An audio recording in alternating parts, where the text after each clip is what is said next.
ప్రభునందు ప్రియమైన దేవుని బిడ్డారా, రాకడ సమయం ఆసన్నమైతా ఉంది. యుద్ధాలు జరుగుతున్నాయి, భూకంపాలు జరుగుతున్నాయి. ఆంధ్ర తెలంగాణలో వర్షాలు లేవు, వీడు కర్ణాటకలో వర్షాలు పెద్దగా, కొన్ని స్థలాలలో మహారాష్ట్ర సైడు వరదలు పోతూ ఉన్నాయి, కొన్ని సైడు అతివృష్టి అనావృష్టి రెండు వస్తూ ఉన్నాయి. భయంకరమైనటువంటి పరిస్థితులు, జనమినికి జనం, రాజ్యమినికి రాజ్యాలు వెళ్తూ ఉన్నాయి. ఇంట్లో నుండి బయటికి వెళ్ళిన మనిషి తిరిగి ఇంటికి చేరేంత వరకు గ్యారంటీ లేదు. అంత్య దినాలలో ఉన్నాం, ఆఖరి దినాలలో ఉన్నాం, దుర్దినాలలో ఉన్నాం, రాకడ దినాలలో మనం ఉన్నాం. ముందుకు వెళ్ళిపోదాం. తెస్సలోనికీయులకు రాసిన లేఖ ప్రకటన గ్రంథము 22 చదవండి. ప్రకటన గ్రంథము 22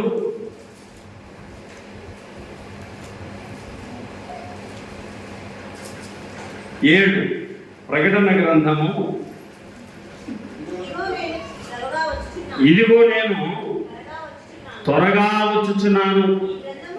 ఈ గ్రంథంలోని ప్రవచన వాక్యములను గైకొనువాడు ధన్యుడు. 12. ఇదిగో త్వరగా వచ్చుచున్నాను, వాని వాని క్రియల చొప్పున ప్రతి వానికి చుటకు నేను సిద్ధపరిచిన జీతము నా యొద్ద ఉన్నది. 20. ఈ సంగతులను గురించి సాక్ష్యం ఇచ్చేవాడు అవును త్వరగా వచ్చుచున్నానని చెప్తున్నాడు. ఆమేన్. ప్రభు అయిన యేసు. ఇక్కడ మనకు ఒకే మాట 3 సార్లు కనబడతా ఉంది. ఒకే మాట ఎన్నిసార్లు చెప్తున్నాడు దేవుడు? 3 సార్లు పలుకుతున్నాడు. ఒకటి important, 2 most important, 3 very very very important. 3 సార్లు పలుకుతున్నాడు మన ప్రభువు యేసుక్రీస్తు వారు. ఇదిగో నేను త్వరగా, ఇదిగో నేను త్వరగా, ఇదిగో నేను త్వరగా 3 సార్లు పలుకుతున్నాడు. ఎస్, ఆయన రాబోతున్నాడు. ఆయన ఎందు నిమిత్తం వస్తున్నాడు? భూలోకంలో దేవుడు తన రక్తంతో కొనుక్కున్న ప్రజలు ఉన్నారు కదా, వాళ్ళను తీసుకొని పోవడానికి రాబోతున్నాడు. దేవుడు తన స్వరక్తమిచ్చి సంపాదించిన సంఘాన్ని తనతో కూడా కూర్చుండబెట్టుకోవడానికి, తన రాజ్యములో తన పక్కన కూర్చోబెట్టుకోవడానికి, తీసుకొని పోవడానికి రాబోతున్నాడు. పెళ్లి కుమారుడు వస్తున్నాడు. పెళ్లి కుమార్తె ఎలా ఉండాలి? సిద్ధంగా ఉండాలి, రెడీగా ఉండాలి. నోరు కంట్రోల్ చేసుకోవాలా, చూపులు కంట్రోల్ చేసుకోవాలా, చెడు నడతను, చెడు మాటలను, చెడు క్రియలను విడిచిపెట్టాలి. చూడండి, పేతురు రాసిన మొదటి పత్రిక 3:10.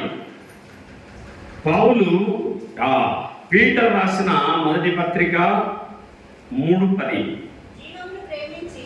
పరలోకములో ఉన్న ప్రభు అయిన యేసుక్రీస్తును అనగా నేనే మార్గం, సత్యం, జీవం అన్న మన ప్రభువును ప్రేమించి మంచి దినములు చూడగోరువాడు చెడ్డదాని పలకకుండా, తన నాలుకను కపటపు మాటలు పలకకుండా తన పెదవులను కాచుకొనవలెను. అతడు కీడు నుండి తొలగి మేలు చేయవలెను. సమాధానము వెతికి దాన్ని వెంటాడవలె. చెడ్డదాని పలకకుండా నీ నాలుక ఒక అణుబాంబు. మన శరీరంలో నాలుక, మనలో ఉన్న శరీరంలో ఉన్న ఒక అణుబాంబు, ఒక చిన్న అగ్గిపుల్ల కొండను తగలబెడుతుంది. అగ్గిపుల్ల ఎంతమైన ఉంటుంది? ఆంధ్ర అగ్గిపుల్ల ఎంతమైన ఉంటుంది చెప్పండి? చూడలేదు అగ్గిపుల్ల? తీసుకొని వచ్చి చూపిద్దామా? అగ్గిపుల్ల అందరికీ తెలుసు కదా, ఇంతే పొడవు ఉంటుంది. అంత అగ్గిపుల్ల అలా గీస్తే కొండ అది ఎన్ని ఎకరాలు, 1000 ఎకరాల కొండ తగలబెడుతుంది. నాలుక కూడా ఇది మన శరీరంలో ఉంచబడిన, చదవండి యాకోబు పత్రిక 3వ అధ్యాయము, యాకోబు పత్రిక 3వ అధ్యాయము 6వ వచనము. నాలుక అగ్నియే, నాలుక మన అవయవంలో ఉంచబడిన పాప ప్రపంచమై సర్వ శరీరములకు మాలిన్యము కలగజేయచ్చు, ప్రకృతి చక్రమునకు చిచ్చు. రోజుకు 30,000 మాటలు మాట్లాడతామంట మనిషి. ఎన్ని వేలు? 30,000 మాటలు మాట్లాడతాడంట మనిషి. అంటే రోజుకు బుక్కు రాయొచ్చు. దేవుడు అన్ని రెండు ఇచ్చినాడు. చేతులు 2 ఇచ్చినాడు, కాళ్ళు 2 ఇచ్చినాడు, చెవులు 2 ఇచ్చినాడు, కళ్ళు 2 ఇచ్చినాడు, అన్ని జతలు ఇచ్చి నోరెందుకు అబ్బా 1 ఇచ్చినాడు. అమ్మ, అక్క, అన్న, బాగా అర్థం చేసుకోండి ఈ మాట. నోరు 1. ఎందుకు? చెవులు 2. ఎక్కువగా విను నాయనా అని 2 చెవులు పెట్టినాడు. తక్కువగా మాట్లాడు నాయనా అని 1 నోరు పెట్టినాడు. కాబట్టి మనం ఏం చేయాలి? నాలుగుతో ఎంత తక్కువ అంటే అంత తక్కువగా మాట్లాడాలి. ఎందుకు? దేవుని రాకడ సమయం సమీపమవుతుంది. ఎక్కువ మన నాలుక ద్వారానే మనం శోధనలో పడతాం, మన నాలుక ద్వారానే మనం ఉరిలో పడతాం, మన నాలుక ద్వారానే ప్రమాదాలు తెచ్చుకుంటాం, మన నాలుక ద్వారానే కష్టాలు తెచ్చుకుంటాం, మన నాలుక ద్వారా మనుషుడు బతకాలన్నా జీవించాలన్నా జీవమరణములు నాలుక వశము. జీవమరణాలు దేని వశం? నాలుక వశం. మృగపక్షి జలచరములలో ప్రతి జాతి నరజాతి చేత సాధు కాజాలు సాధైన గాని ఏ నరుడును నాలుకను సాధు చేయనేరడు, అది మరణకరమైన విషయంతో నిండినది. దీనితో తండ్రి అయిన ప్రభువును స్తుతిస్తాం, దీనితో దేవుని పోలికగా పుట్టిన మనుషులను శపిస్తాం. ఒకే నాలుకతో 2 పనులు చేస్తున్నాం. ఒకటి ప్రార్థన చేస్తున్నావు, అదే నోటితో తిడుతున్నావు. ఒక్క ఊటలో నుండి అక్కడే చెప్తున్నాడు చూడండి 11వ వచనంలో, నీటి బుగ్గలో ఒక్క జల నుండి తీయని నీరును చేదు నీరును ఊరునా. తీయని నీళ్లు చేదుని వచ్చే తీయని నీళ్ళన్న వచ్చాయి, లేకుంటే చేదు నీళ్ళన్న వచ్చాయి ఒక ఊటలో. కానీ ఇదే నాలుకను మనం దేనికి వాడుతున్నాం? దేవునికి ప్రార్థన చేయడానికి, పాటలు పాడడానికి వాడుతున్నాం, స్తుతులు చెల్లించడానికి వాడుతున్నాం, ప్రభువును పొగడడానికి వాడుతున్నాం. మళ్ళీ ఇదే నాలుకను దేనికి వాడుతున్నాం? తిట్టడానికి వాడుతున్నాం. పిల్లలను, పెద్దలను, తల్లిదండ్రులను, అన్నదమ్ములను, అక్కచెల్లెలను లెక్క చేయడంలో ఇప్పుడు పెద్ద చిన్న గురువు దైవం అనేది ఉంది. అప్పుడు ఆ కాలంలో అత్తగారు వస్తున్నారు, మామగారు వస్తున్నారంటే లేచి నిలబడేటోళ్ళు కోడళ్ళు. ఇప్పుడు భర్త వస్తున్నాడంటే లేచి నిలబడే వాళ్ళు అప్పుడు భార్యలు. ఇప్పుడు ఏం ఇంత లేటుండవే, డాడీకి పోయినావు, ఎవరితో మాట్లాడుతున్నావు, ఏం తెచ్చన్నావు, క్వశ్చన్ల మీద క్వశ్చన్లు వేసేటోళ్ళు భార్యలు. ఇప్పుడు భార్యలు అర్థం చేసుకోండి. నాలుక అది ఒక అనుభవం, చాలా ఉన్నది బెత్తడే. నాలుక మన శరీరంలో బెత్తడే ఉంది, కానీ దాని ద్వారా వచ్చే ప్రమాదాలు చాలా ఎక్కువ. కొడుకును ఫెయిల్ అయినాడు, చావుపురానిది తల్లి, వాడికి రియల్గా చచ్చిపోయాడు. నాలుక ఎంత ప్రమాదకరమైందో చూడండి. మా అమ్మనే ఇంత మాట అనింది, నన్ను ఇంతగా ప్రేమించే మా అమ్మ ఈ మాట అనిందని వాడు రియల్గా చనిపోయినాడు. సరేలేనైనా ఈసారి ఫెయిల్ అయితే నెక్స్ట్ అన్న కట్టుకుని రాస్తావని పాస్ అవుతావని చెప్పాలి. కానీ పిల్లలను కసురుకుంటే ఇప్పుడు రోజులు మంచి రోజులు,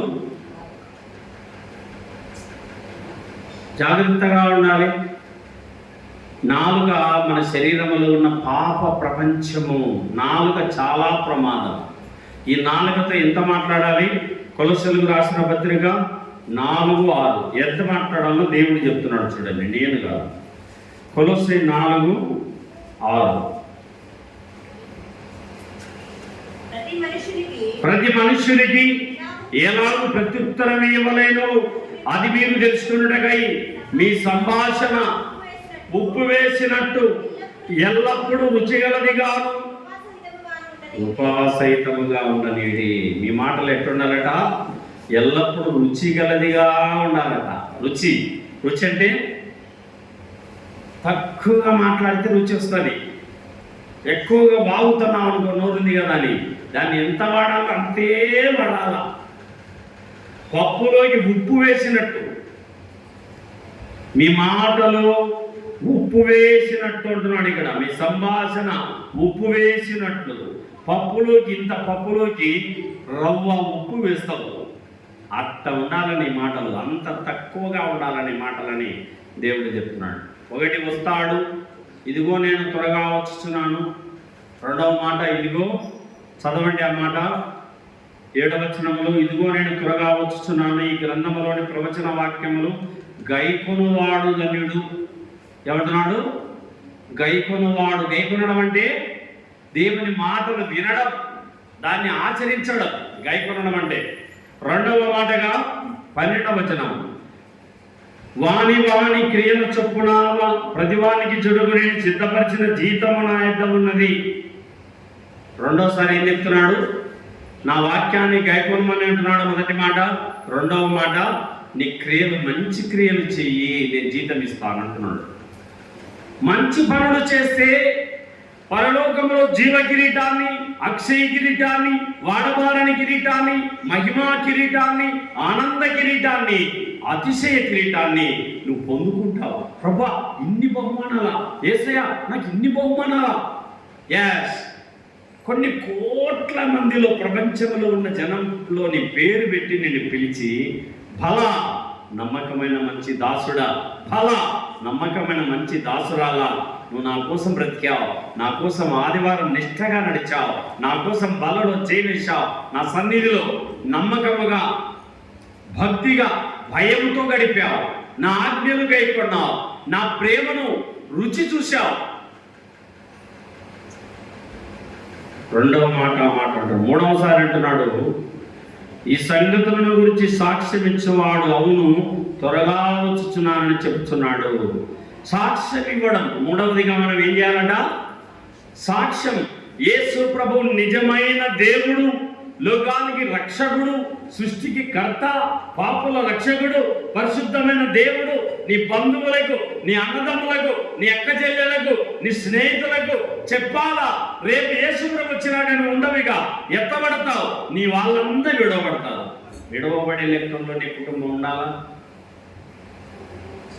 శిలువలో యేసు ప్రభు చనిపోక ముందు రోజు శిలువ మరి గెత్సెమనే ఆ యొక్క యెరూషలేము వీధుల వెంట తీసుకెళ్తున్నప్పుడు, నా కోసం ఏడవకండి, మీకోసం ఏడవండి, మీ పిల్లల కోసం ఏడవండి, నేను మరణించి లేస్తాను, నా కోసం ఏడవకండి, మీ వారి కోసం ఏడవండి. నీ జనులు ఎక్కడెళ్తారు? నీ భర్త ఎక్కడెళ్తాడు? నీ భార్య ఎక్కడెళ్తుంది? నీ పిల్లలు ఎక్కడవుతారు? వాళ్ళేమో పాతాళానికి పోవాలా, నువ్వేమో యేసు ప్రభు దగ్గర పోయి పరలోకంలో కూర్చోవాలా? ఎంత స్వార్థం ఇది! మీ చిన్నాన్న గారు ఎక్కడ? మీ పిన్ని గారు ఎక్కడ? మీ అత్తగారు ఎక్కడ? మీ మామగారు ఎక్కడ? మీ చిన్నన్న గారు ఎక్కడ? పెద్దన్న ఎక్కడ? నీ తోడికోడలు ఎక్కడ?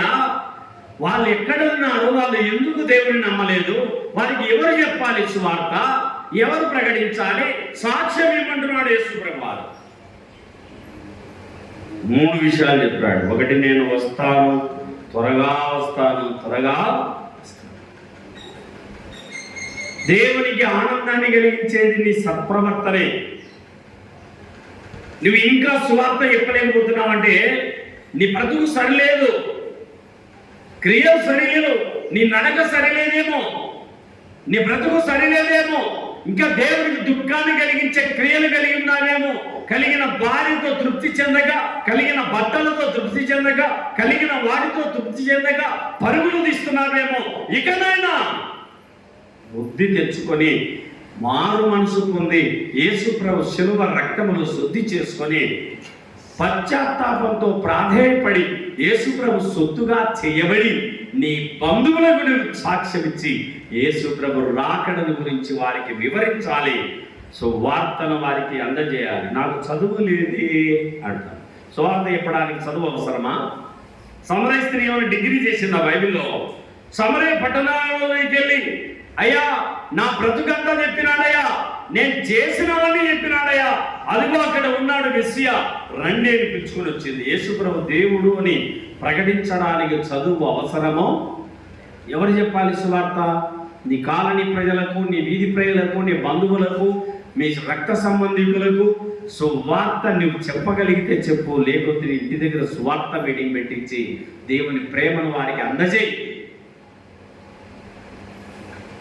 కాబట్టి ఇక్కడ మనం గమనిస్తే ముమ్మారు పలికాడు. తెస్సలోనికీయులకు రాసిన మొదటి పత్రిక 4:16. తెస్సలోనికీయులకు రాసిన మొదటి పత్రిక 4:16. ఆర్భాటముతోను ప్రధాన దూత శబ్దముతోను దేవుని బూరతోను పరలోకము నుండి ప్రభు దిగి వస్తాడు. క్రీస్తునందుని మృతులైన వారు మొదట లేతురు, ఆ మీదట సజీవులమై నిలుచుండు మనము వారితో కూడా ఆయన ఎదుర్కొనడము, మేఘముల మీద కొనిపోబడదము. ఇక్కడ ఆయన ఎలా వస్తాడు అనే దానికి జవాబు దొరుకుతుంది. యేసుప్రభు ఎలా వస్తాడమ్మా? అమ్మా ఎలా వస్తాడక? ఆర్భాటంతో. ముఖ్యమంత్రి వచ్చినప్పుడు వీధులు ఎట్లుంటాయి చెప్పండి అమ్మా? కమలాపురానికి ముఖ్యమంత్రి వస్తున్నాడు, ఎలా ఉంటుంది కమలాపురం? నీట్గా మొత్తం రోడ్లు ఎక్కడెక్కడ మొత్తం ఎక్కడంత శుద్ధంగా తయారు చేసి పడేస్తారు. అన్ని ఆఫీసులు శుద్ధంగా తయారైపోతాయి. ఒక ముఖ్యమంత్రి వస్తున్నాడంటేనే అంత క్లియర్ అండ్ గ్రీన్ చేసి పడేస్తారు. ఇంకా యేసుప్రభు వస్తున్నాడు, మనం క్లీన్ చేసుకోవాలా వద్దా?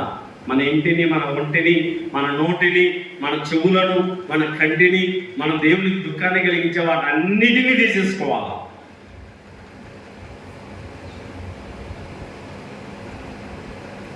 రాయబడింది, ఆయన ఆర్భాటముతో, ఆశ్చర్యంతో, ప్రధాన దూత శబ్దముతో పరలోకములుండు ఆయన వస్తాడు. ఆర్భాటంగా వస్తాడు.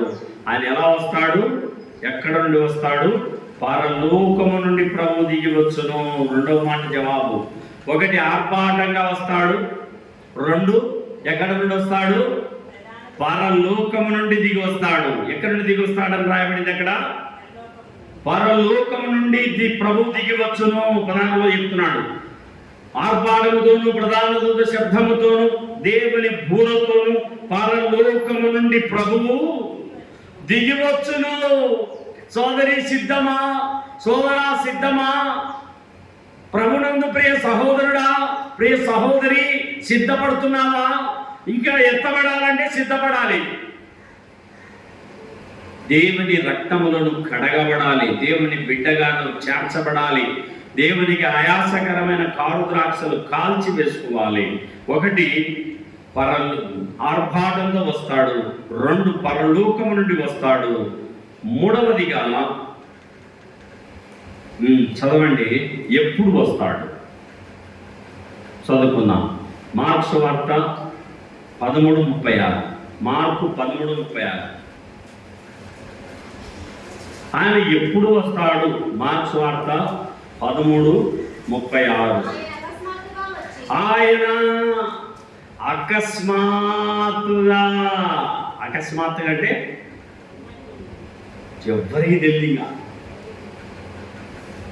ఆయన అకస్మాత్తుగా వస్తాడంట. అకస్మాత్తుగా అంటే చెప్పడు, నేను ఫలానా 2030 ఫిబ్రవరి 10వ తారీఖు వస్తానని చెప్పినాడు అనుకో, అందరికి ఇష్టానుసారంగా బతుకుతారు.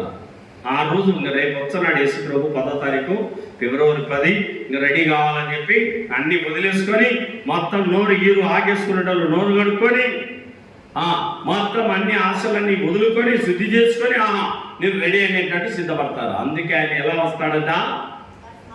అకస్మాత్తుగా వస్తాడు. అకస్మాత్తుగా. చదవండి తెస్సలోనికీయులకు రాసిన మొదటి పత్రిక 5వ అధ్యాయము 3వ వచనము. లేక 2:3. రాత్రి వేళ దొంగ ఎలాగ వచ్చును అలాగే ప్రభు దినము వచ్చునని మీకు బాగుగా తెలియదు. దొంగ చెప్పేస్తాడా? శాంతమ్మ, పుల్లయ్య, ఈరోజు నేను మీ ఇంటికి వస్తున్నా, రెడీగా ఉండండి, మీ ఇంట్లో ఉన్నటువంటి డబ్బులు బంగారు తీసుకుపోతా అని చెప్పి శాంతమ్మకు పుల్లయ్యకు చెప్పొచ్చాడా? దొంగ చెప్పి రాడు. శాంతమ్మ ఎప్పుడు నిద్రపోతుంది, శాంతమ్మ ఎప్పుడు ఇల్లు వదిలిపోతుంది, అప్పుడు ఇంట్లో బీగాలు మొదలుకొట్టి ఇంట్లో ఉండే డబ్బు బంగారు తీసుకుపోవాలా అని చెప్పకుండా వచ్చాడు దొంగ. రాత్రి వేళ దొంగ ఎలాగ వచ్చునో ప్రభుదినం అలాగ వచ్చునని నీకు బాగుగా తెలియదు. ఇంకేం చెప్తున్నాడమ్మా? లోకులు నెమ్మదిగా ఉన్నది, భయమేమీ లేదని చెప్పుకొనుచుండగా గర్భిణీ స్త్రీకి ప్రసవ వేదన వచ్చినట్టు వారికి ఆకస్మికముగా నాశనము తటస్థించును గనుక వారు ఎంత మాత్రము తప్పించుకోండి. నెలలతో నిండిన స్త్రీ ఎప్పుడు ప్రసవిస్తాదో ఎవరికి తెలియదు. నిండు నెలలైన స్త్రీ డేట్ చూసే 15 ఇచ్చింటారు, కానీ నొప్పులు చూసే 1 తారీఖు వచ్చి ఉంటాయి. డాక్టర్ కూడా తెలియదు. సొంత తల్లి, ఇంట్లో ఉన్న జన్మనిచ్చిన తల్లి కూడా బిడ్డ, నెలలైన బిడ్డ ఏ టైంలో ప్రసవిస్తాదో తల్లికి తెలియదు, డాక్టర్కి తెలియదు, ఎవరికి తెలియదు, భర్తకు తెలియదు. నెలలతో నిండిన స్త్రీ ఏ క్షణంలో ప్రసవిస్తాదో ఎవరికి తెలియదు. అలాగే ప్రభుదినం ఏ టైంలో వస్తాదో, ఏ జాములో వస్తాదో ఎవరికి తెలియదు. సిద్ధపడాలి. మరి వాతావరణము ఇప్పుడు ఆకులు రాలంటే గాలికాలం, వర్షాకాలం, ఈ కాలాన్ని బట్టి మనకు అర్థమవుతుంది. డిసెంబర్ చలికాలం, మే ఎండాకాలం, కాలాలను బట్టి మనకు అర్థమవుతుంది కదమ్మా. ఇది ఈ కాలం ఆ కాలం చెప్పగలుగుతున్నాం కదా. ఇది రాకడ కాలం, యేసు ప్రభు రాకడ సమయం ఆసన్నమైన కాలం, యుద్ధాలు జరుగుతున్న కాలం, జనం వెలిగి జనం, రాజ్యం వెలిగి రాజ్యాలు పోతున్నాయి, రేట్లు ఆకాశానికి అంటుతా ఉన్నాయి. ఒకటి వస్తాడు ఆర్భాటంతో వస్తాడు, 2 ఎక్కడి నుండి వస్తాడు? పరలోకం నుండి వస్తాడు. 3 ఎలా వస్తాడు? అకస్మాత్తుగా వస్తాడు. 4 ఎలా వస్తాడు? దొంగవలే వస్తాడు. 5 గర్భిణీ స్త్రీకి ప్రసవ వేదన వచ్చినట్టుగా వస్తాడట. పాపంతో నిండిపోయిన ఈ ప్రపంచం ఏ క్షణంలో కోతకు కొడవలి వేసే సమయం ఆసన్నమైంది. భయంకరమైనటువంటి దుర్దినాలలో మనం ఉన్నాం. రాకడ సమయం ఆసన్నమైన దినాలలో మనం ఉన్నాం కనుక మనం మెలకువగా ఉండాలి. ఇప్పుడు ఎన్ని విషయాలు విన్నాం? 1 ఆర్భాటంతో వస్తాడు, 2 పరలోకము నుండి వస్తాడు, 3 అకస్మాత్తుగా వస్తాడు, 4 దొంగవలే వస్తాడు, 5 గర్భిణీ స్త్రీకి ప్రసవ వేదన వచ్చినట్టుగా వస్తాడు. ఇంతవరకు ఆయన ఎలా వస్తాడో తెలుసుకున్నాను. ఎక్కడ నుండి వస్తాడు? ఇది కూడా మన క్వశ్చనే కదా. రండి, అపోస్తుల కార్యముల గ్రంథము 1:11. అపోస్తుల కార్యముల గ్రంథము 1:11. ఓ గలిలయ మనుషులారా, మీరెందుకు నిలిచి ఆకాశం వైపు తేరి చూచున్నారు? మీ యొద్ద నుండి పరలోకమునకు చేర్చుకొనబడిన యేసే ఏ రీతిగా పరలోకమునకు వెళ్ళటం మీరు చూచిద్దురో ఆ రీతిగానే ఆయన తిరిగి వచ్చునని వారితో. మీ యొద్ద నుండి పరలోకానికి చేర్చుకొనబడిన యేసే ఏ రీతిగా పరలోకమునకు వెళ్ళటం మీరు చూచితిరో ఆ రీతిగానే ఆయన తిరిగి వచ్చునని. పరలోకములో నుంచి గలతీయులు ఆ ఒలివ కొండ మీద నుండి యేసుప్రభు ఎత్తబడ్డాడు. ఎక్కడ ఏ కొండ మీద యేసుప్రభు పాదము ఎత్తాడు పై పరలోకానికి, అడ్డుంచి వెళ్ళిపోయాడు. అదే కొండ పైన యేసుప్రభు మరలా పాదం మోపే సమయం ఆసన్నము అవుతా ఉంది. మన ప్రభు యేసుక్రీస్తు రాకడ సమయము ఆసన్నము అవుతా ఉంది. సిద్ధపడదాం, ప్రార్థనా జీవితాన్ని పెంపారం చేసుకుందాం, బైబిల్ స్టడీ చేసే అనుభవాన్ని పెంచుకుందాం, పాటలు పాడుకుని అలవాటు పెంచుకుందాం, దేవుని మాటలు విని అలవాటు పెంచుకుందాం, దేవుని వాక్యాన్ని గుండెల నిండా నింపుకుందాం, మన బంధువులను ప్రభు దగ్గరికి తెచ్చుకుందాం, ఇతరులకు సువార్తను ప్రకటిద్దాం. 3 విషయాలు చెప్పాడు. ఇదిగో నేను త్వరగా వచ్చుచున్నాను, ఇదిగో నేను త్వరగా వచ్చుచున్నాను, ఇదిగో నేను త్వరగా వచ్చుచున్నాను. నా ఆజ్ఞలు గైకొనమన్నాడు మొదటి మాటలో. 2వ మాటలో వాని క్రియలు చొప్పున ప్రతిఫలం ఇస్తానన్నాడు. 3వ మాటలో సాక్షిగా నిలబడమన్నాడు యేసు ప్రభు. రాకడకు నువ్వు ఏం కావాలా చెప్పండి అమ్మా? సాక్షులుగా మారాలా. సాక్షులుగా అంటే వీళ్ళు యేసుప్రభు రక్తములో కడగబడిన జనాంగము, యేసుప్రభు సువార్తను ప్రకటించే దేవుని ప్రజలు అనే సాక్ష్యాన్ని నువ్వు నేను సంపాదించుకోవాలని ప్రభువు చెప్తా ఉన్నాడు. ఇప్పుడు ఎన్ని విషయాలు విన్నాం? 5 సంగతులు విన్నాం. ఇప్పుడు 6వ సంగతి విన్నాం. కొరింథీయులకు రాసిన మొదటి పత్రిక, పౌలు కొరింథీయులకు రాసిన మొదటి పత్రిక 15:51. కొరింథీయులకు రాసిన మొదటి పత్రిక 15:51. ఇదిగో మీకు ఒక మర్మము తెలుపుచున్నాను, మనమందరము నిద్రించము గాని నిమిషములో ఒక రెప్పపాటున కడదూరముగానే మనమందరము మార్పు పొందుదుము. మూఢమ్రోగును అప్పుడు మృతువు అక్షయులుగా లేపబడుదురు, మనము మార్పు పొందుదుము. క్షయమైన ఈ శరీరము అక్షయతను ధరించుకొనవలసి ఉన్నది, మర్త్యమైన ఈ శరీరము అమర్త్యతను ధరించుకొనవలసి ఉన్నది. బూర మొదట ఎవరికి వినపడుతుంది? ఒక మర్మాన్ని తెలుపుతున్నాడు దేవుడు సేవకుడు ఇక్కడ. ఇదిగో మీకు ఒక మర్మాన్ని తెలుపుతున్నా, మనమందరము మార్పు పొందుతాము. పాము కుస్మను వదిలినట్టుగా మనం ఈ శరీరాన్ని వదులుతాం. మొట్టమొదటి ఎవరు లేస్తారు? మొదట వెంకట సుబ్బమ్మక్క లేస్తుంది, సువర్ణమ్మక్క లేస్తుంది, బూర వాళ్ళకు పోతుంది. ఫస్ట్ దేవదూతలు ఊదే బూర ఎవరికి వినపడుతుంది? మన మందిరంలో మరణించిన సువర్ణమ్మక్క, వెంకట సుబ్బమ్మక్క, సంతోషం పెద్దమ్మ, మాణిక్యమ్మ పెద్దమ్మ, మరియమ్మ పెద్దమ్మ, ఒక తరం పోయింది. ఆ తరపు వాళ్ళకి వినపడుతుంది బూర. చనిపోయిన వాళ్ళకు మొదట ఏం పలకరన్నా ఎవరికక్క బూర? చచ్చిపోయిన వాళ్ళకి వినపడుతుంది. మొదట దేవదూతలు బూర ఊదినప్పుడు వాళ్ళకి వినపడుతుంది. వాళ్ళు లేస్తారు, ఫస్ట్ శవంలో సమాధిలో నుంచి వారు లేస్తారు. తర్వాత మనం ఒక మంచమే 2 పడుకుంటారంట, ఒక్కరికి వినపడుతుందంట, ఒకరికి వినపడదంట.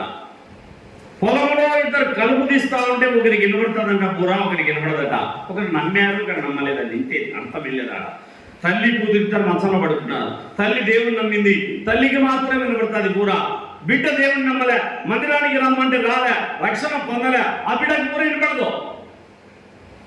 మారు మనసు పొంది రక్షణ పొంది ఇప్పుడు రాధా శ్రావణి ఇద్దరు ఒకే తల్లి పిల్లలు. ఆమె దేవుని మందిరానికి రాదు, ఆమెకు ఆ బూర వినబడదు. శ్రావణికి బూర వినబడాలంటే ఏం చేయబడాలా? యేసు ప్రభు రక్తములో కడగబడాలి. మారు మనసు పొంది ఆయన మందిరములో కనబడాలి. ఒకరికి మాత్రమే వినబడుతుందట, ఒకరికి వినబడదట బూర. వాళ్ళు మనం కలుసుకుంటాము. కలుసుకొని ఎక్కడికి వెళ్ళిపోతాము? కొన్ని చదవండి మా. తెస్సలోనికీయులకు రాసిన మొదటి పత్రిక 4:17. ఆ మీదట సజీవులమై నిలిచి ఉండు మనము వారితో కూడా ఏకముగా ప్రభును ఎదుర్కొనుటకు ఆకాశ మండలమునకు మేఘముల మీద కొనిపోబడదము. కాగా మనము సదాకాలము ప్రభుతో కూడా క్రీస్తునందుండి మృతులైన వారు మొదట లేస్తారు. ఆ మీదట సజీవులమైన మనకు బూర వినబడుతుంది. వాళ్ళు మనం కలుసుకుని మేఘాల పైన యేసుప్రభు రాజ్యానికి వెళ్తాము. అక్కడ మనం అందరం కలుసుకుంటాము. కలుసుకొని 7 ఏళ్ళ విందు మనకు జరుగుతుంది. నమ్మని ప్రజలకు 7 ఏళ్ళ శ్రమలు జరుగుతాయి. అక్కడ మనకు కనబడే ఆకాశము కాక, మధ్యాకాశము కాక, 3వ ఆకాశమే పరలోకం. ఆ 3వ ఆకాశంలో నుంచి దేవుడు మధ్యాకాశానికి దిగి వచ్చి భూలోకంలోకి దేవదూతలు పంపిస్తాడు. చదవండి కావాలంటే మత్తయి సువార్త 24వ అధ్యాయము 31వ వచనము. మరియు ఆయన గొప్ప బూరతో తన దూతలను పంపును. వారు ఆకాశం యొక్క ఈ చివర నుండి ఆ చివర వరకు నలుదిక్కుల నుండి ఆయన ఏర్పరచుకొనిన వారిని పోగు చేస్తారట. పోగు చేయడం అంటే సిద్ధపరచుకోవడం. అక్క యేసుప్రభు వచ్చాడు, ఆయన ఊర ఇప్పటిది కదా, రామాయణాన్ని రెడీ చేస్తారట దేవదూతలు. ఆయన మధ్యాకాశంలో ఉంటాడు. భూలోకములోనికి దేవదూతలు పంపబడతారు. ఆ దేవదూతలు క్రీస్తునందుని మృతులైన సమాధుల్లో నిద్రించిన సువర్ణమ్మక్క, వెంకట సుబ్బమ్మక్క, వీళ్ళందరూ యేసుప్రభు స్వరాన్ని విని వాళ్ళు లేస్తారు. వాళ్ళతో మనకు వినబడతాది. మనము వాళ్ళు కలుసుకొని ఆకాశ మండలానికి మేఘాల పైన కొనుపబడతాము, మధ్యాకాశానికి కొనబడతాము.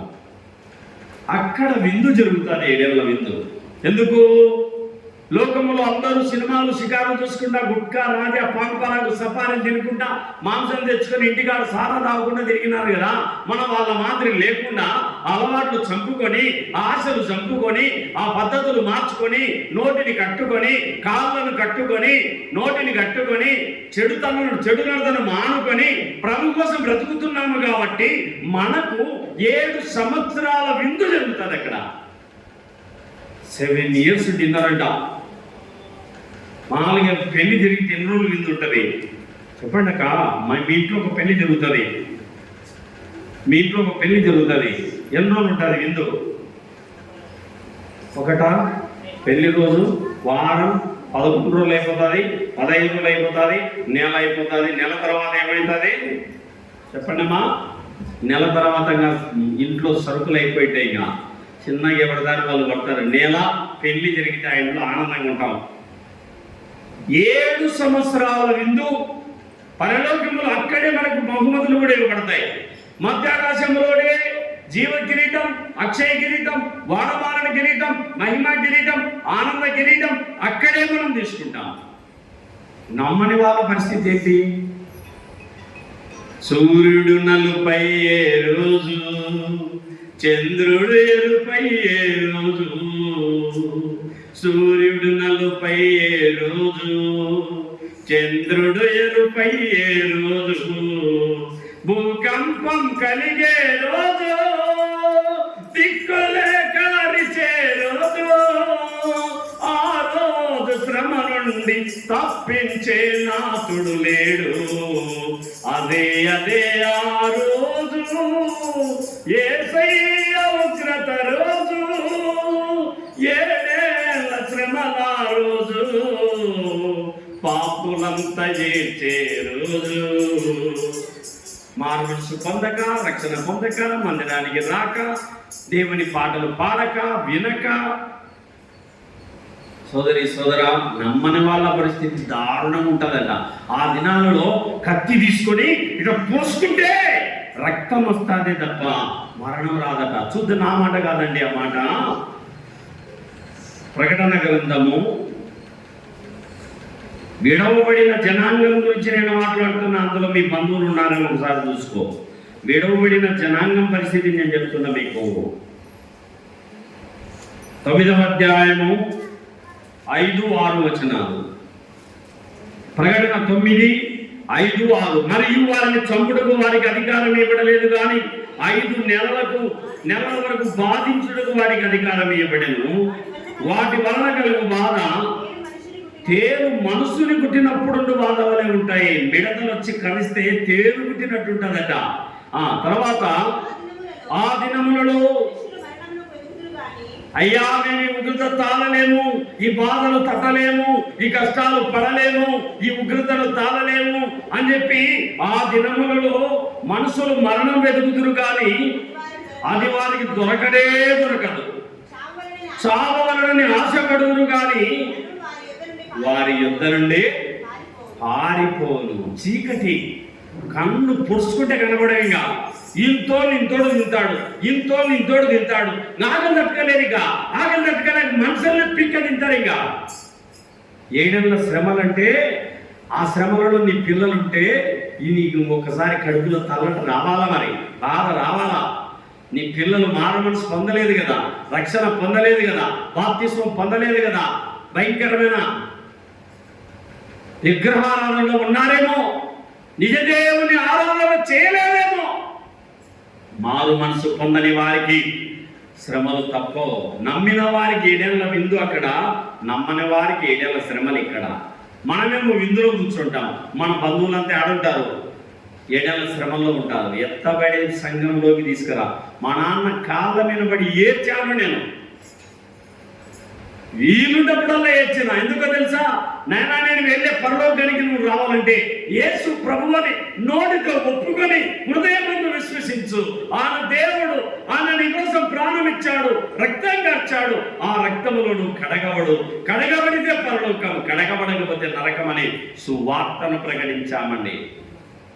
ఏడుస్తూ ప్రకటించాం, కాళ్ళ మీద పడి ఏడ్చి ప్రకటించాం. ఏడవవా? జాలి లేదా నీ ఇంటి వారి విషయంలో, నీ బంధువుల విషయంలో? వాళ్ళు ఎక్కడికైనా నరకానికి అగ్నిగుండంలో కాలడం నీకు ఇష్టమేనా? ఈ రోజు నుండి నిజంగా నువ్వు ప్రేమించే నీ అన్నదమ్ములను, నీ అక్కచెల్లెలను, తోడబుట్టిన వారిని నువ్వు ప్రేమిస్తే వారు నాతో కూడా పరలోకములో ఉండాలా, నా దేవుని దగ్గర, నా దేవుని సన్నిధిలో నాతో కూడా ఉండాలా అన్న తాపత్రయంతో వాళ్ళ కోసం కన్నీళ్లు విడుస్తావు, ప్రార్థన చేస్తావు, ఫోన్ చేసినప్పుడు సువార్త చెప్తావు.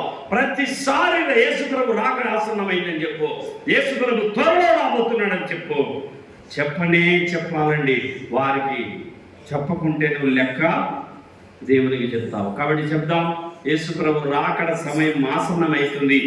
ఆయన దూతలను పంపినప్పుడు పరలోకము నుండి భూలోకానికి దూతలు వస్తాయి. వాళ్ళు మనం పోగు చేసుకుంటారు. మేకల నుండి గొర్రెలు వేరు చేసినట్టు. నా మాట కాదు, అది 25వ అధ్యాయంలో 25, మత్తయి సువార్త 25:31. తన మహిమతో మనుష్య కుమారుడును ఆయనతో కూడా సమస్త దూతలను వచ్చినప్పుడు ఆయన తన మహిమగల సింహాసనం మీద ఆసీనుడై ఉండును. అప్పుడు సమస్త జనములు ఆయన పోగు చేయబడుదురు. గొల్లవాడు మేఘలలో ఉండి గొర్రెలను వేరుపరుచున్నట్లు ఆయన వారిని వేరుపరిచి తన కుడివైపున గొర్రెలను, ఎడమ వైపున మేకలను నిలవబెట్టును. అప్పుడు రాజు తన కుడివైపున ఉన్నవారిని చూచి, నా తండ్రి చేత ఆశీర్వదింపబడిన వారులారా రండి. చదవక, లోకము పుట్టినది మొదలుకొని మీకు సిద్ధపరచబడిన రాజ్యాన్ని. ఎక్కడ వాళ్ళని అంటున్నాడు? ఇక్కడ కుడివైపున ఉన్నవి గొర్రెలు, ఎడమవైపున ఏమున్నాయి? మేకలు ఉన్నాయి. 41 ఏమంటున్నాడు మేకలతో? చదవండి. అప్పుడు ఆయన ఎడమ వైపు ఉన్న అవిశ్వాసులను, మేకలను చూచి, ఉన్నవారిని చూచి, శపింపబడిన వారులారా నన్ను విడిచి అపవాదికిని వాని దూతలకును సిద్ధపరచబడిన నిత్యాగ్నిలోకి పోవుడి. మేకలకేమో ఎక్కడికి పోమంటున్నాడు? అగ్నిలోకి వెళ్ళిపోమంటున్నాడు, నరకంలోకి, పాతాళంలో పడమంటున్నాడు. గొర్రెలను ఏమంటున్నాడు? నా తండ్రి చేత ఆశీర్వదించబడిన వారులారా, లోకము పుట్టినది మొదలుకొని మీ కొరకు సిద్ధపరచబడిన రాజ్యమును స్వతంత్రించుకోండి. నువ్వు గొర్రెవా, మేకవా? నువ్వు విశ్వాసివా, అవిశ్వాసివా? నువ్వు దేవుని బిడ్డవా, సాతాను బిడ్డవా? నువ్వు పాపముతో ఆటలాడుకుంటున్నావా, పాపాన్ని విడిచి ప్రభు కోసం బ్రతుకుతున్నావా? ఒక్కసారి యేసు ప్రభు శిలువ పాదాల పైన పడి శరణు వేడుకో. అయ్యా, నా నోరు మంచిది కాదయ్యా, నేను చెడ్డ మాటలు మాట్లాడుతున్నానయ్యా, నా నోరు కడగయ్యా అని అడుగు. దేవుడు నీ నోటిని కడిగి శుద్ధి చేస్తాడు. నువ్వు ఏ బలహీనతలో ఉన్నావో ఆ బలహీనతను యేసు ప్రభు సన్నిధిలో ఒప్పుకో, యేసు ప్రభు సన్నిధిలో అడుగు. దేవా, నేను ఈ విషయంలో బలహీనురాలిని, నాకు బలాన్ని ప్రసాదించు. నా కుమారి, నా కుమారుడా, క్రీస్తు యేసునందున కృప చేత నీవు బలవంతుడవు కావు. ఏ విషయంలో బలహీనత ఉందో ఆ బలహీనతను యేసు ప్రభు చెప్పు, సరి చేసుకొని యేసు ప్రభు రక్తంలో కడగబడి శుద్ధి చేయబడు. దేవుని బిడ్డగాను మార్చబడాలి. ఎన్ని విషయాలు విన్నాం? ఆయన ఎలా వస్తాడు? ఆర్భాటముతో, ప్రధాన దూత శబ్దముతో, దేవుని పూలతో పరలోకం నుండి వస్తాడు. రెండవ మాట, ఎక్కడ నుండి వస్తాడు? పరలోకము నుండి ప్రభువు దిగి వస్తాడు. 2 విషయాలు. మూడో విషయం, ఎప్పుడు వస్తాడు? ఆయన అకస్మాత్తుగా వస్తాడు. దొంగవలే వస్తాడు. గర్భిణీ స్త్రీకి ప్రసవ వేదన వచ్చినట్టుగా వస్తాడు. 4వ మాట, ఆయన ఎలా వస్తాడు? ఆకాశము నుండి భూలోకానికి దిగి వస్తాడు. 5వ మాట, మనము మార్పు చెందుతాము. మర్మం తెలిపాడు. మనము పాము కుష్మను వదిలినట్టుగా ఈ స్థూల దేహము సూక్ష్మ దేహమై, ఈ మట్టి దేహము మహిమ దేహమై, ఈ మర్త్య దేహము అమర్త్య దేహమై, ఈ మహిమ మట్టి ఈ క్షయ దేహము అక్షయ దేహం అవుతుంది. రాజుగా న్యాయాధిపతిగా యేసు వస్తున్నాడు. అతి త్వరలో యేసు వస్తున్నాడు. అతి త్వరలో రాజుగా న్యాయాధిపతిగా యేసు వస్తున్నాడు. అతి త్వరలో యేసు వస్తున్నాడు. అతి త్వరలో ప్రతి వాని పాపములకు ప్రతిఫలమిచ్చుటకు, వాని వాని క్రియల చొప్పున జీతమిచ్చుటకు, ప్రతి వాని పాపములకు ప్రతిఫలమిచ్చుటకు, వాని వాని క్రియల చొప్పున జీతమిచ్చుటకు యేసు వస్తున్నాడు. న్యాయము తీర్చనున్నాడు. యేసు వస్తున్నాడు. న్యాయము తీర్చనున్నాడు. న్యాయపు తీర్పు జరగక ముందే పాపములొప్పుకో, ప్రభు బాటలో నడువుము. న్యాయపు తీర్పు జరగక ముందే పాపములొప్పుకో, ప్రభు బాటలో నడువుము. నేడే రక్షణ దినమండి, మారు మనసు పొందండి. నేడే రక్షణ దినమండి, మారు మనసు పొందండి. ప్రభువాగమనమందు ఆ ప్రభుని చేరండి. రాజుగా న్యాయాధిపతిగా యేసు వస్తున్నాడు. అతి త్వరలో యేసు వస్తున్నాడు. అతి త్వరలో ఈ లోక కృత్యములన్నీ కాలిపోవును. పంచభూతములు మహావేంద్రముతో లయమైపోవును. ఈ లోక కృత్యములన్నీ కాలిపోవును. పంచభూతములు మహావేంద్రముతో లయమైపోవును. సమీపమాయను ఆ దినం, ఎన్నడు రాని దుర్దినం. సమీపమాయను ఆ దినం, ఎన్నడు రాని దుర్దినం. ఆ దుర్దినము రాకముందే పాపములొప్పుకో, ప్రభు బాటలో నడువుము. ఆ దుర్దినము రాకముందే పాపములొప్పుకో, ప్రభు బాటలో నడువుము. నేడే రక్షణ దినమండి, మారు మనసు పొందండి. నేడే రక్షణ దినమండి, మారు మనసు పొందండి. ప్రభువాగమనమందు ఆ ప్రభుని చేరండి. రాజుగా న్యాయాధిపతిగా యేసు వస్తున్నాడు. అతి త్వరలో యేసు వస్తున్నాడు. అతి త్వరలో ఎలా వస్తున్నాడమ్మా? త్వరలో, అతి త్వరలో. సిద్ధమా? ఎంతమంది సిద్ధంగా ఉన్నారు?